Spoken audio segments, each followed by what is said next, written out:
Brothers and sisters, this is Brother Chuck, and wherever I go, I try to encourage Christians to read the entire Bible and really even to plan to read through it every year. And I get questions a lot of times, particularly from younger Christians, why is it important for me to study the Old Testament? And it's 3/4 of the Bible. But why is it important for me to study the Old Testament? Can't I just focus on the New Testament and the story of Jesus? And also, how do I understand the Old Testament and what's the practicality for my life? Wasn't that just for the Jews? So I want to answer that question for you, why I think the Old Testament is really important for Christians, and also explain what I think are the secrets to studying the Old Testament to get the most out of it. I want to start by going to something the Apostle Paul said that's really helpful to me in Romans chapter 15. I'm going to read the first 4 verses. Now, Paul is talking about the importance of Christians not just living to please themselves, but really being concerned about living to please other people, and he points to the example of Jesus. And I want us to consider how Paul makes his argument here. Romans chapter 15, starting in verse 1. We then who are strong ought to bear with the scruples of the weak and not please ourselves. Let each of us please his neighbor for his good, leading to edification. For even Christ did not please himself, but as it is written, the reproaches of those who reproached you fell on me. And by the way, that's a quote from Psalm 69. Then he continues, for whatever things were written before were written for our learning, that we, through patience and comfort of the Scriptures, might have hope. So the point that Paul is making here is that whatever that was written in the past, he just quoted from Psalm 69, and he said these things were written for us. They're written for helping the Christians. All the things that were written in the past were written to help us. So I want us to understand, first of all, that all those things in the Old Testament are written for our benefit first and foremost. Now, when we're reading the Old Testament, I want to give you an illustration from some of the early Christians, how they read the Old Testament. They believed that to read the Old Testament, you have to understand that there are 3 levels that we look for in the Old Testament stories. Most people just look at the first level and they miss the importance of the second and the third level. The first level is just understanding the basic storyline. Here's what happened, here's who did, they did this, they did that. Just understanding the basic facts and how they fit together. That's the first level, and most people just go that far and they go no further. The important work is going to the second and the third level. The second level is looking for foreshadowings. The Old Testament is full of prophecies about Jesus and the things that are yet to come.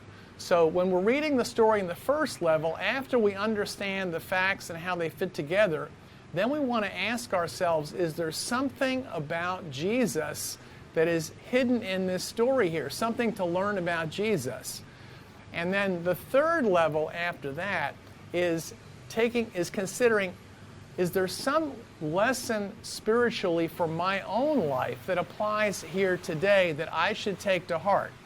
And so I want to do that, and I'm going to give you one example of this. I think it's a great example where we're going to read a simple story in the Old Testament. We're going to look at the storyline, and then we're going to go to the second and the third levels. Let's go back to Exodus chapter 12. This is the story of the Passover lamb.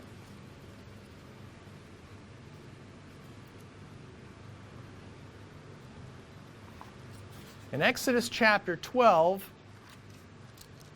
this is right before the Jews are led out of Egypt, and the actual exodus out of Egypt begins where they pass through the Red Sea, and God is about to bring the 10th plague, the plague of the Passover, where the firstborn son of all the Egyptians is killed. And God gives some very specific instruction. It's important when we're reading this to pay attention to all the details because they have a great deal of significance, particularly when we're looking at the second and the third level of the story. So first, we'll just read the story to make sure we understand the facts. Exodus chapter 12, and I'll start reading in verse 1. Now the Lord spoke to Moses and Aaron in the land of Egypt, saying, This month shall be your beginning of months. It shall be the first month of the year for you. Speak to all the congregation of Israel, saying, On the 10th of this month every man shall take for himself a lamb according to the house of his father, a lamb for a household.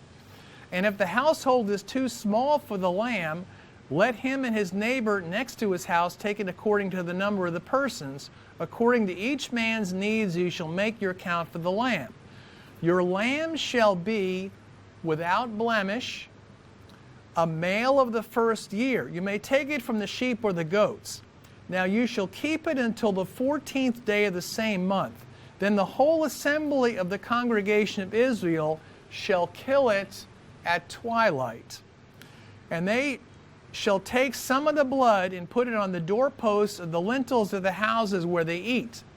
Then when they shall eat the flesh on that night, roasted in fire with unleavened bread and with bitter herbs, they shall eat it. Do not eat it raw, nor boiled at all with water, but roast it in fire, its head with its legs and its entrails. You shall let none of it remain until morning. What remains of it until morning you shall burn with fire, and thus you shall eat with it. With a belt on your waist, your sandals on your feet, your staff in your hand, you shall eat it. In haste, it is the Lord's Passover. For I will pass through the land of Egypt on that night, and I will strike all the firstborn in the land of Egypt, both man and beast. And against all the gods of Egypt I will execute judgment. I am the Lord. Now the blood shall be a sign for you on the houses where you are. And when I see the blood, I will pass over you, and the plague shall not be on you or destroy you when I strike the land of Egypt. So this day shall be to you a memorial. You shall keep a feast to the Lord throughout your generations. You shall keep it as a feast by an everlasting ordinance. 7 days you shall eat unleavened bread. On the first day you shall remove leaven from your houses. For whoever eats leavened bread from the first day until the 7th day, that person shall be cut off from Israel. On the first day there shall be a holy convocation. On the 7th day shall be a holy convocation for you. No manner of work shall be done to them. But that which everyone must eat, that only may be prepared by you. So you shall observe the feast of the unleavened bread. For on this same day I will have brought your armies out of the land of Egypt.